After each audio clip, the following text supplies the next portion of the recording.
Ассаламу алейкум.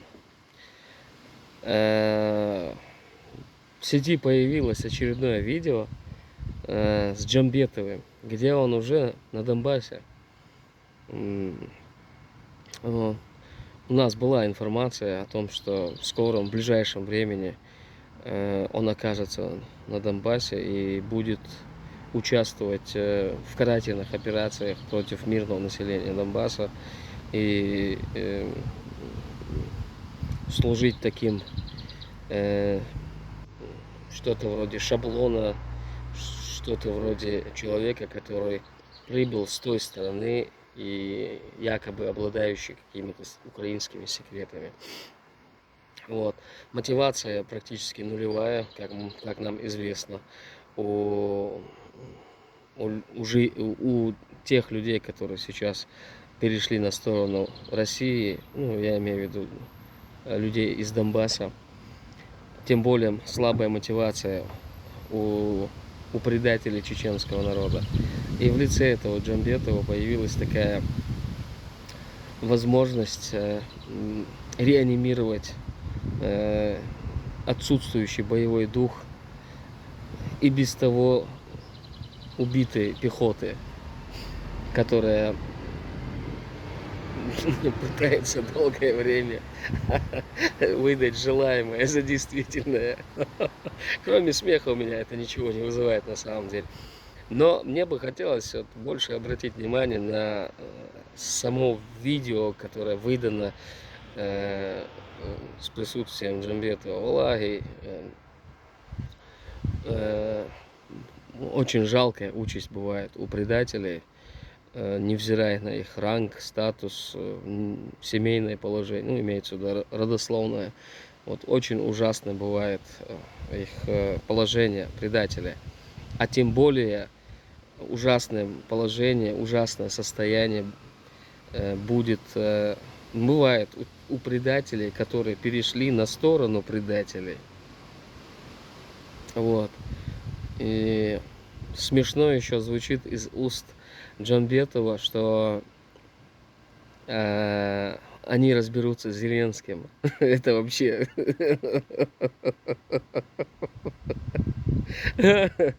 Джамбетов, тебе нужно понять одну вещь.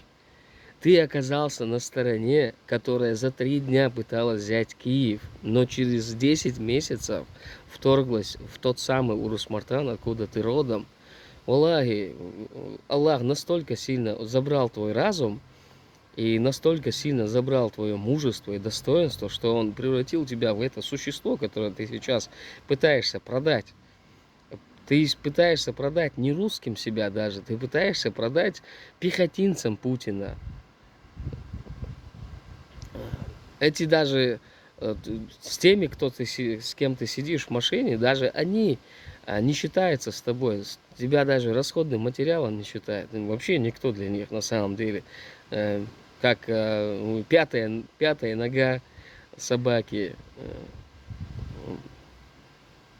Вот. Твои намеки, что разберешься там с кем-то, Аллах бела, не разберешься ни с кем абсолютно. Из-за того, что у тебя отсутствует вот это разбирательство, ты попал в ряды этих недомужчин, которые, прикрываясь российской армией, все эти годы пытаются разобраться с ичкерийцами. Аллах тебе дал милость оказаться на правильной стороне. Ты представляешь себе, ты сейчас на стороне тех, кто в составе нескольких тысяч, в составе нескольких тысяч единиц, ну, живой силы, пытались заблокировать 15-10 человек в лесу. Ты сейчас на стороне тех, кто штурмовал сутками дом, в котором засел один муджахид. Валлахи, твоя участь ужасная на самом деле. Валлахи, ужасная. Аллаху лардуэл, Аллаху кэрч дать, да, Аллаху лардуэл твоей участи. Это ужасная участь на самом деле. Валлахи, ужасная участь. Тут невольно вспоминаешь хадис пророка, хотя я не особо во всем этом как бы сведущ, но все-таки как, если не ошибаюсь, это из Арбаина Нававы, 40 хадисов Нававы, где человек на протяжении долгой жизни идет по праведному пути, и потом, когда ему осталось зеро до момента уйти из этого мира, он сбивается с пути, начинает творить все плохое, и после этого он грешником уходит из этого мира. И то же самое наоборот, когда человек, будучи грешником, в один момент, когда остается зеро до его смерти, приходит в себя, становится праведником, и праведником уходит из этого мира. Приходит именно вот такое, будучи на правильной стороне, с реальными братьями по вере, по оружию, по убеждениям. У тебя была возможность уйти из этого мира достойно, но в один момент вот Всевышний взял и исключил тебя из этого списка и включил в список этих предателей. И ты сейчас пытаешься выдать желаемое за действительное. Валай, это ужасная участь у тебя. Да, не дай Аллах, чтобы ни одного мусульманина такого не было. Не дай Аллах, это ужасная участь на самом деле. Вот. Зеленским ни тебе не разобраться, ни твоим новым братьям не разобраться, тем более русским не разобраться. Только идиот может в данном случае, учитывая, какое политическая составляющая сейчас во всем мире идет, только идиот может сегодня перейти на сторону врага, то есть России. Хочешь ты этого или нет, Джамбетов, Россия твой тоже враг, потому что Россия на протяжении всего этого времени уничтожает чеченский народ. Ты не можешь ни под каким соусом продать нам, чеченцам, Кадырова как спасителя чеченцев и его окружение как спасителя. Это невозможные вещи. Ты это можешь продать тому, кто не видел то, что творит Кадыров и его окружение. Ты можешь продать тем, кто вообще не рос в Чечне. Но таким людям, как я, например, которые прошли плен, ты не сможешь это продать. И ты помнишь наши разговоры. Последний раз, когда мы в Бельгии встречались, ты помнишь наш разговор? На каких тонах этот разговор был и к чему в итоге мы тебя привели? У тебя не было больше аргументов, ты вскочил и начал нам, как оказалось, угрожал нам, оказывается. Мы-то думали, что да, добродушный парень, просто мы тебя вывели из себя. Оказывается, вот какие у тебя намерения были. Мы-то не знали этого. Мы тебя приняли как своего. Ты реально был с настоящими братьями. Реально был с людьми, которые за тебя могли и душу свою, жизнь свою отдать. А ты оказался среди предателей. И предатели оказались тебе ближе, чем свои братья.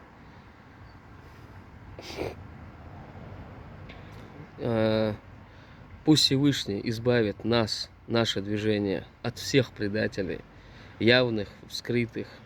Пусть Всевышний сделает так, чтобы среди нас не было ни одного предателя.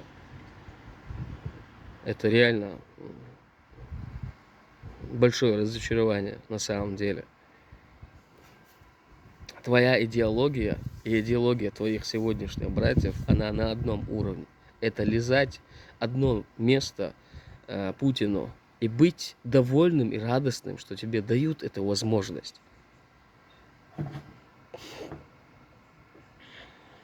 В этой ситуации мне, честно говоря, жалко твоего отца. На самом деле. Достойный человек, очень достойный человек. Я с ним разговаривал. Это реально такой мужчина. На самом деле. Чего не скажешь о тебе. Это, знаешь, время, когда человек определял свою сторону, и он оставался мужчиной, оно прошло. Еще в начале 2000-х годов. Оно прошло уже. Понимаешь? Сейчас, будучи мужчиной, будучи настоящим чеченцем, невозможно перейти на сторону врага. Ты все это, как одежду, с тебя снимаешь и оставляешь и оставляешь на нашей стороне. А одеваешь там трусость, одеваешь алчность, одеваешь вот это бессовестность, разврат. Все это одеваешь ты там. И там, одевшись во все это, ходишь. Да и думаешь, что ты одет, и на самом деле ты обнажен конкретно просто. До безобразия.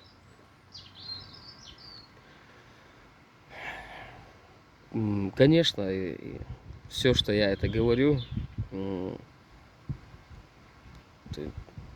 видя твой очередной перл, просто от злости все это как бы говорится и выговаривается на самом деле. Есть очень много людей, которые не в состоянии, нет возможности у них вот так в открытую выговориться. Но поверь мне, валлахи, ты разочаровал очень многих на самом деле. И на все воля Всевышнего. Если ты сейчас оказался на Донбассе, значит, есть великая вероятность того, что ты, возможно, попадешь в плен. И будешь, если тебе повезет, если ты попадешь в плен к украинцам. И украинцы, соблюдая Женевскую конвенцию, потому что у этих людей установка такая, каждый пленный – это залог того, что их пленные будут возвращены домой. Ты окажешься на интервью у Золкина, и будет очень смешно смотреть, как ты пытаешься оправдываться, как ты пытаешься объяснить все твое движение. Это в лучшем случае. В худшем случае ты знаешь, что с тобой будет. И вот Аллаху войнук абол. Предатель. Ямарт нахуй. Царях вой хацан дойл. Лар дойл вой царях. Вой хал бойлош Аллах. Лар бойл царь ямарт вонахи. Царь мекер вонахи. Вой муджаич. Таван Украина. Вон беш по муджаич. Аллах лар бойлош. Иш тарсан жамбиета самбол. Навах лар бойлош изандай вохкунде. Мундальче. Войн дуккина. Мост гина, ямарт нах гина, зулум дай гина вайн, дукка гина вайн, вайн хитс хаилна я телефон дату ана дица шорт бовинца дин бисен is арсамбал нах гин цар диаштол зулмаш гин зи зулмаш гин ака шей багатse шей ойланца шей кюгца зинштеш нах гина вайн ахар цар ахо وای قرچ دات وات عقب وای قرچ دات الله ويش نيستنا دلا od جنبيتا ويشي نيس نقلا سنة الله وديل حقيقة القل شاحة وتحقيقة له ذهن ذجين ودين وترمزاني الوالد توي إن سنة وقن والشوات